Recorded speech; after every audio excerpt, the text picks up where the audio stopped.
Hello, welcome to the Chris Pritchard Cycling News Show.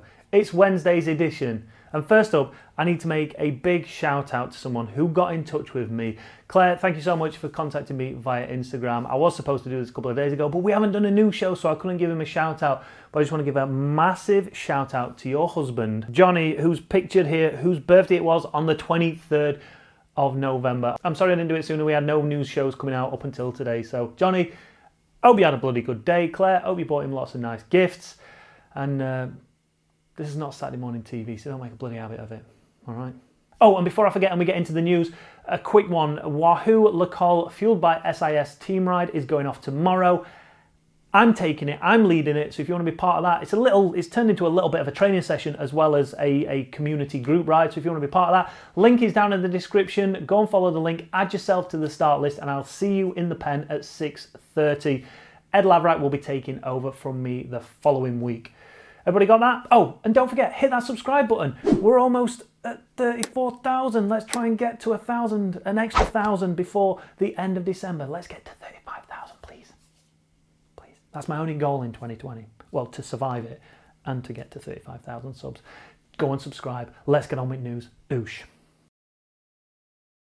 First up in the news, let's talk transfer news. Will Barter, formerly of CCC, obviously they're going under as we speak. He's just signed a brand new deal with EF Pro Cycling for 2021, which is great news for the American. But probably the biggest move of the past couple of weeks is Miguel Angel Lopez, who leaves Astana and joins Movistar to be one of 22 potential leaders at their Grand Tours. I mean, they really needed him. Yeah, they've got some riders there, but in Miguel Angel Lopez, hopefully they can actually put their eggs all in one basket for once and say, he, not those, he is the leader for this Grand Tour. But are the riders going to accept that? Are they going to allow that to happen? I don't know. But it's going to make for a good season 2 of the Netflix documentary, isn't it?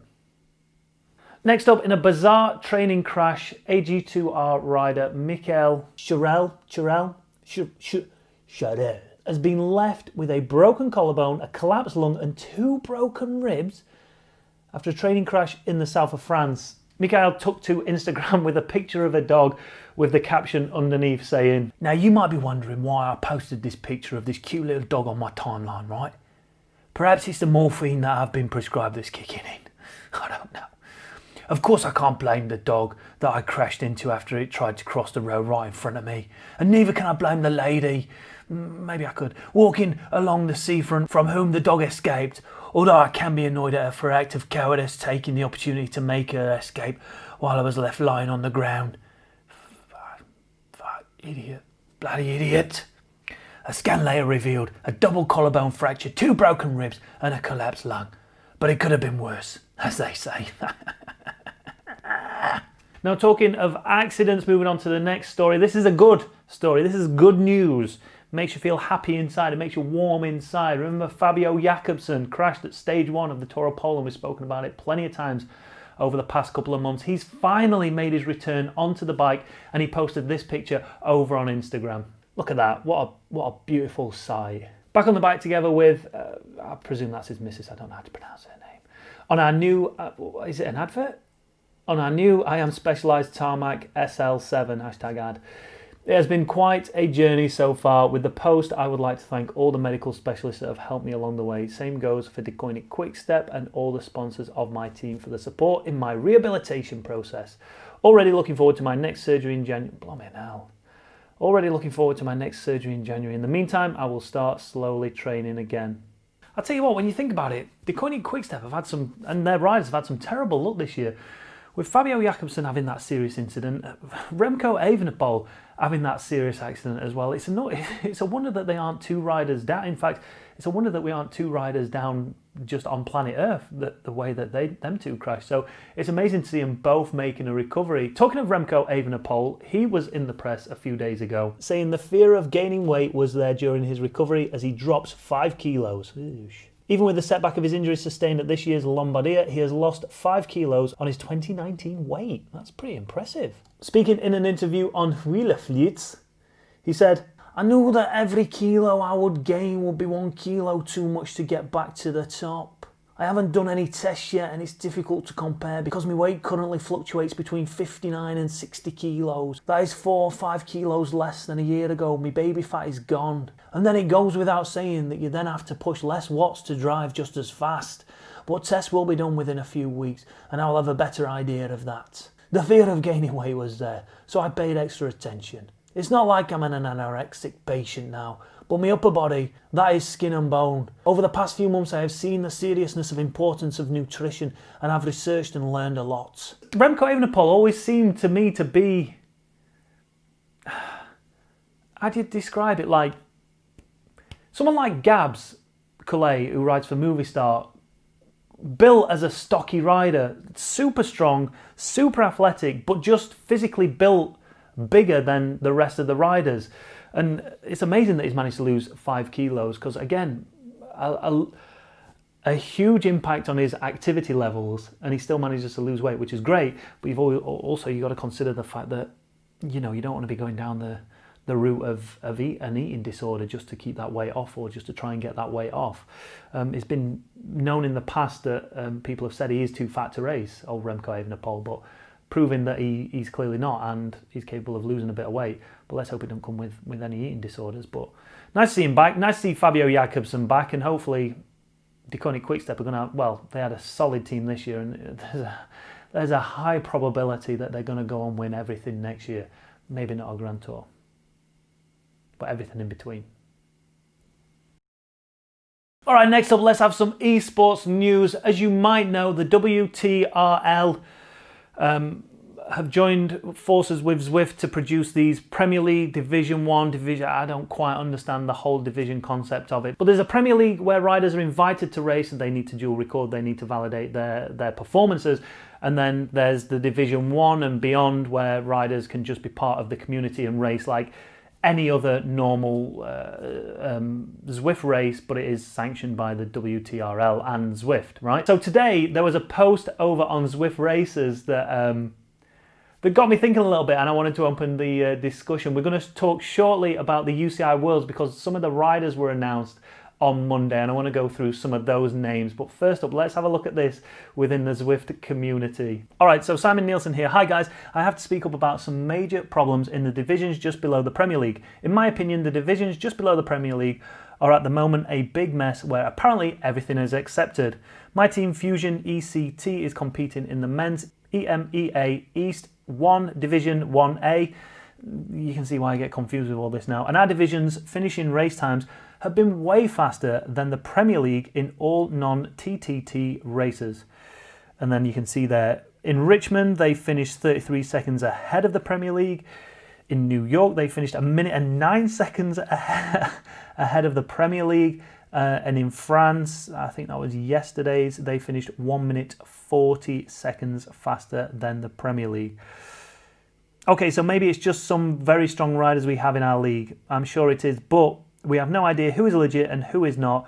Of the top finishers, only few make dual or any other form of validation to prove their abilities. Everything is allowed and there is absolutely no form of validation. And as you'd expect, the comments were golden, to say the least. You've got the camp of, it's just a bit of fun, to the camp of, well, actually there's potential prize money up for grabs and this is the first real form of legitimate racing that is sanctioned by Zwift, the WTRL. I think that's what you call it. WTRL, yeah, WTRL, that's what it's called. So these races are a much more official form of racing where we're not necessarily looking to simply just have fun in a race. These are races where you could potentially get promoted into that Premier League where you're racing against some of the best esports cyclists in the world, as well as some professional riders.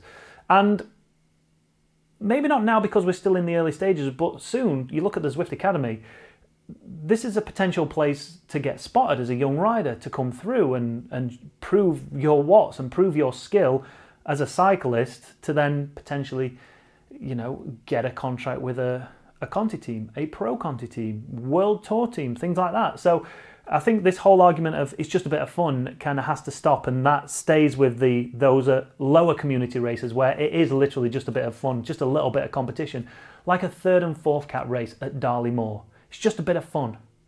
But if you can win those, then you can step up to the elite, and then it gets a little more serious. Then you go to the Tour Series in the UK, or whatever it might be, Premier Calendar races. Then you're looking to go Tour of Britain, Tour of Yorkshire, and then you're on the World Tour scene. So yes, it's a little bit of fun, but there's also a serious element to this where there's prize money up for grabs and potential to step up and increase your name across the world of cycling. So you can understand why people are taking it a little more serious, but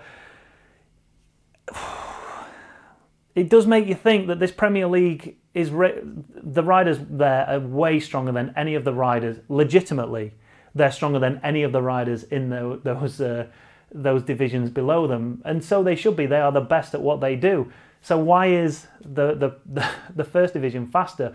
Now, if you saw my stream a couple of weeks ago or last week, I can't remember when it was, when I raced at New York, now I'm rubbish on Zwift. I'm a terrible rider and I'm not very fit, but come on, I got dropped within the first 2 minutes. It was literally full gas from the get-go, and it stayed like that all the way with those front riders, doing things that I didn't think were physically possible. Now, I'm not saying that anyone's cheating. People might have miscalibrated or misinformed Zwift of their weight, potentially, and that's allowing them for these high performances. But let me get your thoughts. Zwift community out there, people who don't even care about Zwift racing, what do you think to this? What do you think to the fact that it's essentially like, let's take the championship in football and these footballers all being way better than the guys in the Premier League. Now, we know for a fact that a Premier League team at the top races against or plays against a championship team. There's a good chance that championship team isn't going to win. And if they do, they'll be lucky to scrape a win. Whereas the Premier League should be smashing them to bits. So there's no way that they should be faster. Yes, the races are raced slightly different, but not that much different. Not that much different. So leave your comments down below and let's move on to the UCI Esports World Championship presented by Zwift. Is that right? Whatever it's called. Anyway, the rider list came out on Monday and there's some big names in there. Now, we already know the British team, but there is one addition, one wildcard that's been added to that British team if you've seen the start list, and that's Tom Pidcock. Now, we all know who Tom Pidcock is. Finished third at the Under-23 World Championships in Harrogate. He's also the author of this tweet. Do you know what's funny? E-racing national champs. Laughing, crying emoji.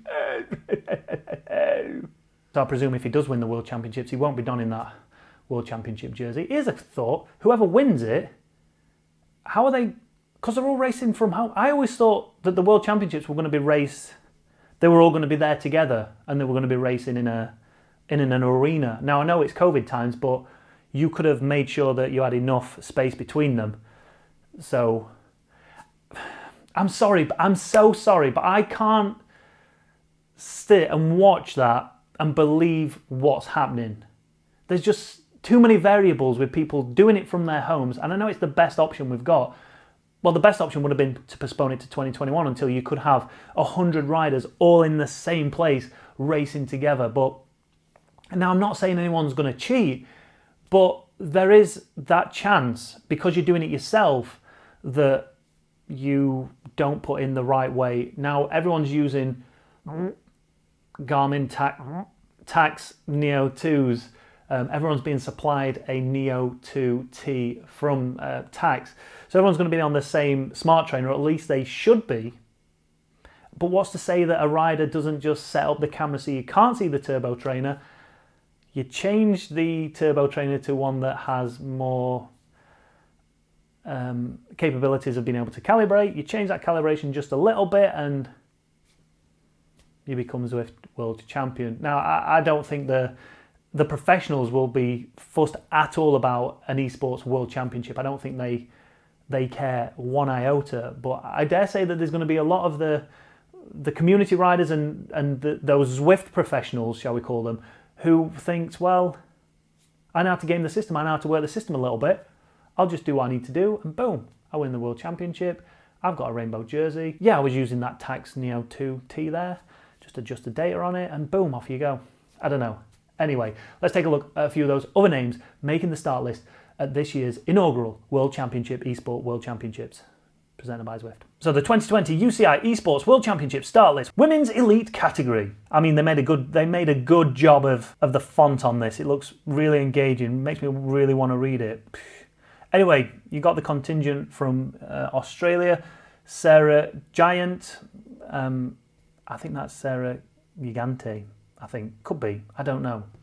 I'm sure it is. Jessica Pratt is in there, Brie Wilson's in there, Anika Languages, is that a real surname? No, I think so. Representing Great Britain, obviously Eleanor Barker, Megan Barker, Louise Bates has been added as a wild card, Anna Henderson, who I mentioned, has been added as a wild card, Danielle Christmas is also in there, and Jenny Hall. Oh, and Sarah Story, sorry Sarah, how can I forget you? Sarah Story in there as well.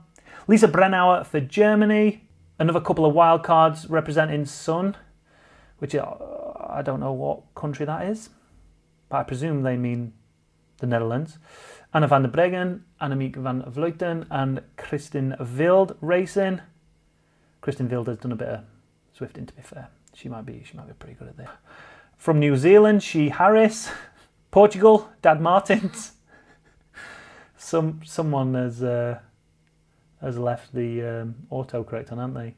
Old Dad Martins is racing. Over in the men's category, over in Australia, Will Clark, Jack Haig, Benjamin Hill, Freddie Ovett, could be a good outside bet, old Freddie Ovett. Cooper Sayers, they've got a big team, Jay Vine and Nicholas White. Belgian wildcard Victor Kampenaerts, he could be in there. Cyclocross rider Ellie Isabe, and the man, the myth, the legend, who I think potentially could win this, Lionel Vuussen. Over in the Canadian contingent, Lionel Sanders is probably a man there. Matteo Dalchin, he could be up there as well. He's been up there in a few of them. Colombia have got two really good riders in Esteban Chavez and Rigoberto Uranium. What the... Rigoberto Uranium is taken to the start line in his first ever Zwift event. I presume that's Rigoberto Urán. Domenico Invitable, he's also been added to the start list. Now we'll do a proper preview of the event, closer to the event, probably next week, week after next, whenever it is. I can't quite remember. Is it the 5th of December or the 8th of December? I think it's the 8th of December. We'll do a preview of it and we'll talk about the favourites. But look in there, like you look at the big names like Rigoberto Uranium, for God's sake. He should be up there. Esteban Chavez. But you don't know how good these people are on Zwift. And take into consideration that a lot of these riders will have been using their own smart trainer, potentially using their smart meters off their bikes to calibrate their power or measure their power.